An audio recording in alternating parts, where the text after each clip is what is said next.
থাকতে যে মানুষ মূল্য বোঝে না, এই কথাটার প্রমাণ দিলেন সেই সৌদি আরব প্রবাসীর বউ। ভয়েসটা শোনেন। আসসালামু আলাইকুম ভাইয়া। আমি বুঝি নাই প্রবাস জীবনে এত কষ্টে। আমার স্বামী কোনো দিন বুঝতে দেয় নাই যে সে কষ্টে আছে। হেরে যদি জিজ্ঞাসা করতাম তুমি খাইছো, সে কইতো হ, আজকে বিরিয়ানি খাইছি। এইখানে তো সবসময় অনেক ভালো ভালো ভালো খাবার খাই। তো এর লাগে আমি খেলে কইতাম যে আমার আজকে ওইটা লাগবে, এইটা লাগবে, আজকে এই টাকা লাগবে। এর জন্য একটা চাপ দিতাম যে টাকা পয়সা মনে হয় তাহলে অনেক ইনকাম করে, আমাকে দেয় না।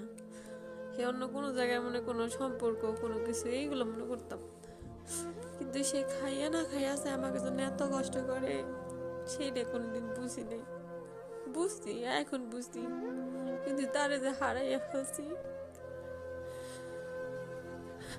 তার কাছে তো আমি মাপ চাওয়ার সুযোগটাও পাই নাই। আল্লাহ পাক আমার কোনোদিন মাফ করবে না, এইটাও আমি জানি। তারপরে আমি আল্লাহর কাছে একটা কথা কই, আল্লাহ পাক যদি আমারও হরে যদি ফিরাইয়া দিত, যে কিছুর বিনিময়ে একটা বারের জন্য ফিরাইয়া দিত, আমি কোনোদিন ওরে প্রবাসী জীবনে যাইতে দিতাম না। আমি হাজার কষ্ট করতাম, তাও আমি ওর কোনোদিন প্রবাসী জীবনে যাইতে দিতাম না।